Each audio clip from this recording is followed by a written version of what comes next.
Hello friends, welcome to our channel. तो दोस्तों, आज मैं आर्टिकल से रिलेटेड एंड जो हमारे संविधान से रिलेटेड सारे क्वेश्चन में आज के भारत के संविधान संबंधित जो पूछे जाने वाले महत्वपूर्ण प्रश्न हैं उस पर आज हम लोग डिस्कशन करेंगे। और कुछ इम्पोर्टेंट क्वेश्चन जो पेपर के लिए काफ़ी महत्वपूर्ण है, जो पेपर में आए हुए हैं, वो सारी क्वेश्चन यहाँ पे हम लोग डिस्कशन करेंगे। तो चलिए शुरू करते हैं। तो फर्स्ट यहाँ पे क्वेश्चन है, संविधान सभा की प्रथम बैठक कब हुई थी? तो कब हुई थी तो आपको बताना है। चलिए, अच्छी बात है, कमेंट कीजिए। तो ये हुई थी 9 दिसंबर 1946 में। दूसरा क्वेश्चन कह रहा है यहाँ पे कि जो यहाँ पे दूसरा क्वेश्चन क्या है कि संविधान सभा के अस्थायी अध्यक्ष के रूप में किसे नियुक्त किया गया था? वो थे सच्चिदानंद सिन्हा जी। और प्रारूप समिति के अध्यक्ष कौन थे? तो प्रारूप समिति के जो अध्यक्ष थे भीमराव अम्बेडकर जी थे। और चलिए, भीमराव अम्बेडकर जी थे, इनसे कुछ फैक्ट जान लेते हैं। इनका जन्म कब हुआ था? तो ये हुआ था 1891 में 14 अप्रैल। और इनका एक और फैक्ट है कि ये तीनों गोलमेज सम्मेलन में भाग लिए थे। अगर क्वेश्चन पूछ दिया जाए कि महात्मा गांधी किस गोलमेज सम्मेलन में भाग लिए थे, तो गोलमेज सम्मेलन कब कब हुआ था? तो वो हुआ था 1930, 1931, 1932 में। तो इन तीनों में भाग लेने वाले एकमात्र हैं भीमराव अम्बेडकर। और 14 अप्रैल को इनका जन्म हुआ था। और गांधी जी जो लेने वाले हैं वो 1931 के अधिवेशन में लेने वाले हैं। इस अधिवेशन में उन्होंने भाग लिया था। तो चलिए, इससे फैक्ट रिलेटेड जानते चलेंगे हम लोग, तो आपको ये बता दिए। तो अगला क्वेश्चन, संविधान सभा के अस्थायी अध्यक्ष, तो आपको पता, तो यहाँ पे क्वेश्चन है संविधान सभा के अस्थायी अध्यक्ष कौन है? आपको पता ही होगा, ये डॉक्टर राजेंद्र प्रसाद जी हैं। तो आगे चलते हैं। यहाँ पे संविधान सभा के अंतिम रूप से संविधान को कब पारित किया गया था? तो अंतिम रूप से कब पारित किया गया था संविधान को? चलिए, किया गया था वो 26 नवंबर 1949 में। एक और फैक्ट कि हम क्या 26 नवंबर को क्या हम मनाते हैं, आप लोग कमेंट कीजिए। तो दोस्तों, फैक्ट को जानते चलिए, सब 26 नवंबर को हम संविधान दिवस मनाते हैं। तो ये थी। आगे चलते हैं। नेक्स्ट क्वेश्चन हम यहाँ पे देखते हैं, भारतीय संविधान के किस दिन से पूर्णतः लागू हुआ? तो ये सिंपल क्वेश्चन है, कब पूर्णतः लागू हुआ? तो 26 जनवरी 1950 को। भारत कब गणतंत्र बना? तो कब गणतंत्र बना? ये भी 26 जनवरी 1950 को। तो ये गणतंत्र बना। और यहाँ पे अगली क्वेश्चन बात कर ले हम, तो कुछ आर्टिकल्स इम्पोर्टेंट है जो आप देख लीजिए। तो पहला आर्टिकल्स हम लोग शुरू करते हैं, जो कि काफ़ी पूछा जाता है। तो आप लोग राष्ट्रपति से रिलेटेड आर्टिकल्स जितने भी हैं वो आप पहले जान लीजिए। तो सबसे पहले आर्टिकल्स है बॉन 52 जो अनुच्छेद यहाँ पे है ये राष्ट्रपति से संबंधित है। एंड 53 जो है आपका कार्यपालिका की जो शक्ति होती है, कार्यपालिका की जो शक्ति होती है उसमें है संबंधित। और यहाँ पे आपका 61, चलिए 61 संविधान संशोधन है, जो महाअभियोग लगाया जाता है राष्ट्रपति पे। क्यों? क्योंकि अगर संविधान का उल्लंघन होता है तो उस पर महाअभियोग लगता है। और एक और क्वेश्चन आप लोग बताइए कमेंट में, 61 यानी 61वां संविधान संशोधन किससे संबंधित है? आपको बताना है। और ये तो 61 अनुच्छेद है जो महाभियोग से है। तो पहले मैं ही बता देता हूँ। तो 61 जो संविधान संशोधन है वो आपको वोटिंग एज रिलेटेड, जो 21 साल से 18 वर्ष कर दिया गया वोटिंग का एज, आप 18 साल में वोट गिरा सकते हैं। तो संविधान सभा ने राष्ट्रगान को कब स्वीकार किया? काफ़ी अच्छा क्वेश्चन है। तो कब स्वीकार किया था? तो राष्ट्रगान को उन्होंने कब स्वीकार किया गया था? तो 24 जनवरी 1950 को। अगर क्वेश्चन पूछ लिया जाए कि जो तिरंगा है उसे कब अपनाया गया था, तो कब? तो ये किया गया था 22 जुलाई 1947 को। 22 जुलाई 1947 को। चलिए आगे चलते हैं। नेक्स्ट क्वेश्चन, भारतीय नागरिक को प्राप्त मूल अधिकार की संख्या कितनी है? तो 6 है। पहले थी एक जो मौलिक अधिकार है जिसे अभी हटा दिया गया। आप कमेंट करके बताइए किस मौलिक अधिकार को हटाया गया था। तो नेक्स्ट क्वेश्चन पे चलते हैं, संपत्ति के अधिकार को संविधान के संविधान के संशोधन के द्वारा हटा दिया गया। तो 44वें संविधान संशोधन के हटा गया और आर्टिकल 300A में उसे डाल दिया गया और ये विधिक अधिकार अब हो गया। तो मौलिक अधिकार से हटाकर मूल अधिकार का रक्षक किसे कहा जाता है? तो सिंपल सी बात है, मूल अधिकार का ये उच्च न्यायालय एंड सर्वोच्च न्यायालय दोनों, इसका आंसर होगा दोनों, ये दोनों आंसर होगा इसका। और यहाँ पे अगर आपसे पूछ लिया जाए कि उच्च न्यायालय की आर्टिकल्स कितनी है, अनुच्छेद कितना है, तो ये है आपका 124 एंड सर्वोच्च न्यायालय का आपका 124 है। और इसके तरह जो आपका उच्च न्यायालय है उसका अनुच्छेद है 226, जिससे ये हाई कोर्ट रिट जारी करती है। तो यहाँ पे 124 है, सुप्रीम कोर्ट का 124 है अनुच्छेद। तो आगे चलते हैं, किस अनुच्छेद के द्वारा 6 से 14 वर्ष के लिए फ्री एजुकेशन के लिए शिक्षा का अधिकार मूल अधिकार माना जाता है? तो आपको पता ही है 21A। अब 21A में कहानी है 86वां संविधान संशोधन, इससे एडुकेशन से है। आपको 86 जो 86वां संविधान संशोधन एडुकेशन से है, 21A है। चलिए आगे चलते हैं, लोक कल्याणकारी राज्य की अवधारणा किसमें निहित है? तो किसमें निहित है? तो राज्य के नीति निर्देशक तत्व में। किसमें? तो राज्य के नीति निर्देशक, बी आंसर होगा, राज्य के नीति निर्देशक तत्व। अगला क्वेश्चन है आपका यहाँ पे, संविधान अनुच्छेद 40 राज्य को क्या देता है कि वह क्या देता है?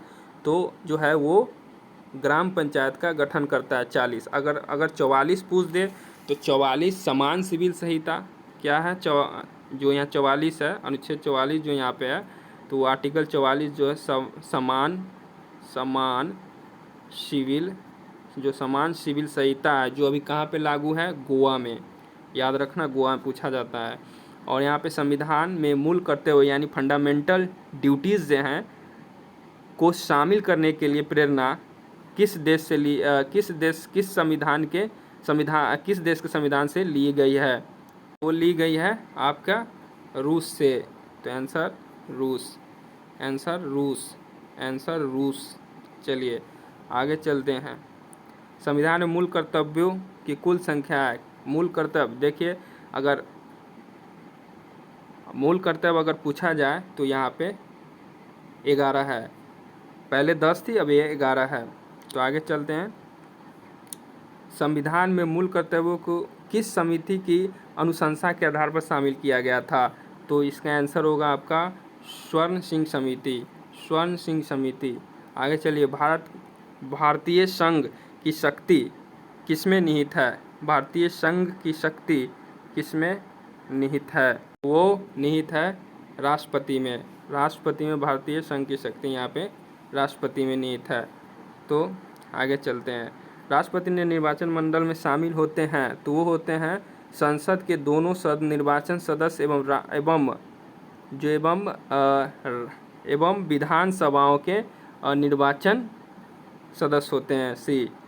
और यहाँ पे आपके राष्ट्रपति के कार्यकाल की अवधि होती है, आपको पता ही है, ये तो इजी क्वेश्चन है, कमेंट करके बताओ।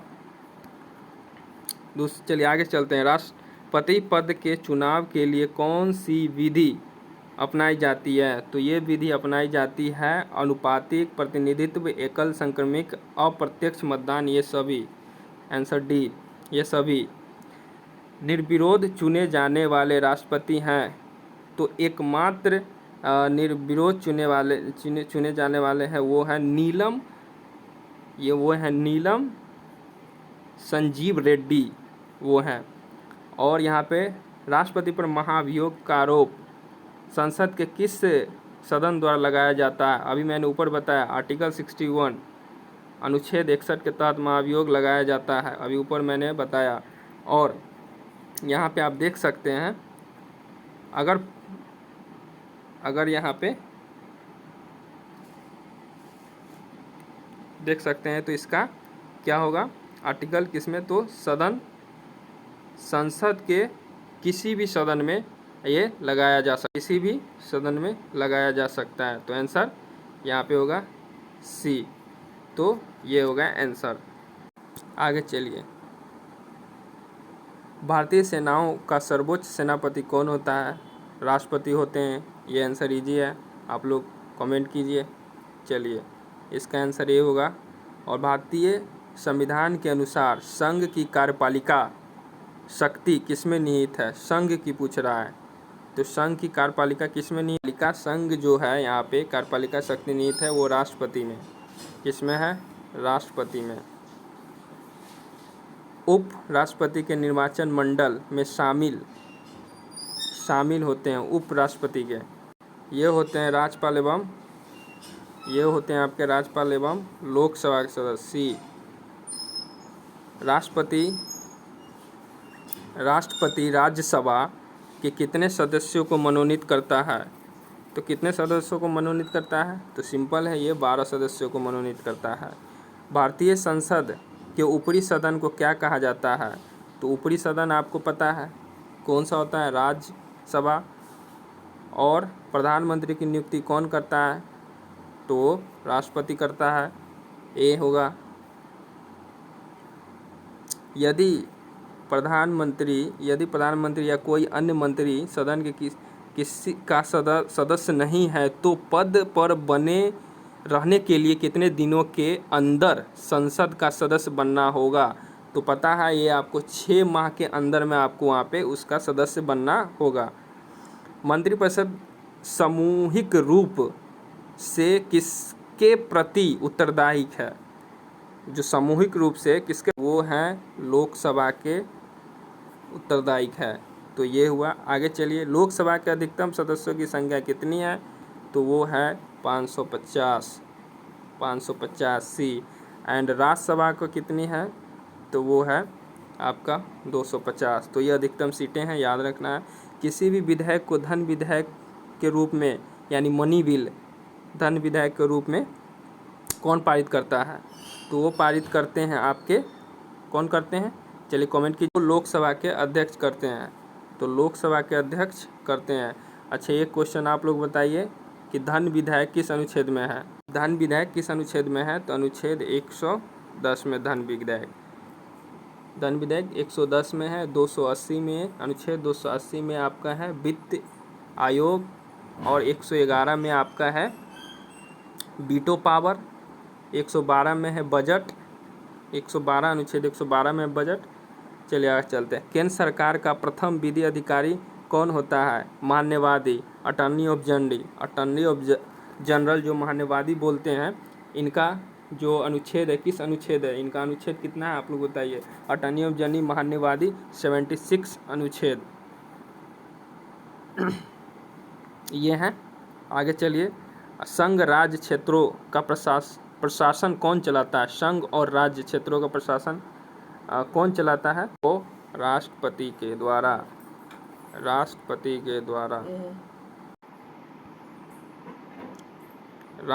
द्वारा जो नियुक्त किए जाते हैं। नेक्स्ट क्वेश्चन है, भारत के प्रथम राष्ट्रपति कौन थे? डॉक्टर राजेंद्र प्रसाद। ये आपको इजी क्वेश्चन है। स्वतंत्र भारत के पहले भारतीय गवर्नर जनरल कौन थे? तो कौन थे भाई? राजगोपालाचारी। ये थे राजगोपालाचारी। वो स्वतंत्र भारतीय गवर्नर जनरल पूछ रहा है ना, तो चक्रवर्ती राजगोपालाचारी। राष्ट्रपति द्वारा लोकसभा और राज्यसभा सदस्यों की संख्या कितनी होती है? क्रमशः है 2 और 12। इसका आंसर होगा 2 और 12। अच्छा, एक क्वेश्चन है कि संसद राज्यसभा लोकसभा का अनुच्छेद कितना है? तो ये है 79 और राज्यसभा 80 और लोकसभा 81। तो याद रखना, संसद 79 में, राज्यसभा 80 में, लोकसभा 81 में। तो ये थी। आगे चलते हैं। लोकसभा राज्यसभा के बारे में अनुच्छेद बता दिया। लोकसभा एवं राज्यसभा के 2 अधिवेशनों के बीच अधिकतम कितने समय का अंतर होना चाहिए? सिंपल क्वेश्चन है। 6 माह से ज़्यादा नहीं होना चाहिए, 6 माह का। राज्य की कार्यपालिका प्रमुख कौन होता है? तो कार्यपालिका का प्रमुख कौन होता है? वो होते हैं राज्यपाल। संविधान के अनुसार विधानसभा के सदस्यों की अधिकतम संख्या होती है, तो अधिकतम संख्या होती है विधानसभा की बात की तो 500। वर्तमान में कुल कितने राज्यों में विधान परिषद विद्यमान है, तो टोटल 6 राज्य है। राज्य में मंत्रिमंडल सामूहिक रूप से किसके प्रति उत्तरदायी होता है? मंत्रिमंडल जो होता है किसके?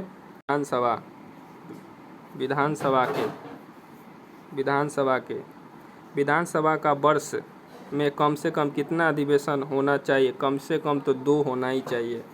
उसके बाद किस राज्य में विधानसभा सदस्यों की संख्या सर्वाधिक होती है? विधानसभा सर्वाधिक वो है यूपी, वो है आपका यूपी, उत्तर प्रदेश। आगे जम्मू कश्मीर किस अनुच्छेद है? पता है आपको, आर्टिकल 370। नियंत्रण में महालेखा परीक्षक नियुक्ति किया जाता है, तो वो राष्ट्रपति के द्वारा नियुक्ति किया जाता है। भारत में उच्चतम न्यायालय कहाँ अवस्थित है? भारत का उच्चतम न्यायालय नई दिल्ली, तो कहाँ पे स्थित है वो? नई दिल्ली, ये आपको पता है। चलिए आगे चलते हैं। भारत के सर्वोच्च न्यायालय में न्यायाधीश की कुल संख्या कितनी होती है? चलिए बताइए। 34 होती है, जिसमें एक मुख्य न्यायाधीश होते हैं। 34 होती है और एक मुख्य न्यायाधीश होते हैं। सर्वोच्च न्यायालय के मुख्य न्यायाधीश की नियुक्ति कौन करता है? राष्ट्रपति। उच्चतम न्यायालय के न्यायाधीश का कार्यकाल होता है, तो ये होता है आपका उच्चतम न्यायालय का 65 वर्ष। 65 वर्ष की आयु में पूरी होने तक। सर्वोच्च न्यायालय के प्रथम मुख्य न्यायाधीश कौन है? वो कौन है? हीरा जे कनिया। तो ये थी आज की। अब नेक्स्ट क्वेश्चन हम फिर आगे करेंगे। टोटल 80 क्वेश्चंस हैं। तो चलिए, अच्छा लगा होगा वीडियो, लाइक एंड सब्सक्राइब कीजिए और वीडियो को ज़्यादा से ज़्यादा शेयर कीजिए। और लाइव क्लास कैसा लगा कमेंट में बताइए। और इस तरह का अगर वीडियो आप चाहते हैं फिर, तो कमेंट करके बताइए। फिर से एक न्यू वीडियो के साथ पूरा कंप्लीट करा दूंगा। तो थैंक यू फॉर वाचिंग। एक क्वेश्चन इंपॉर्टेंट है, तो देखना नहीं छोड़ना। एक क्वेश्चन काफ़ी पूछे गए, एग्ज़ाम से लिया गया है दोस्तों। तो धन्यवाद, फिर मिलते हैं नेक्स्ट वीडियो में। और लाइव अगर क्लास चाहते ही हो तो कमेंट करके बता दो किस सब्जेक्ट का लाइव क्लास चाहिए, आपको प्रोवाइड कर दिया जाएगा।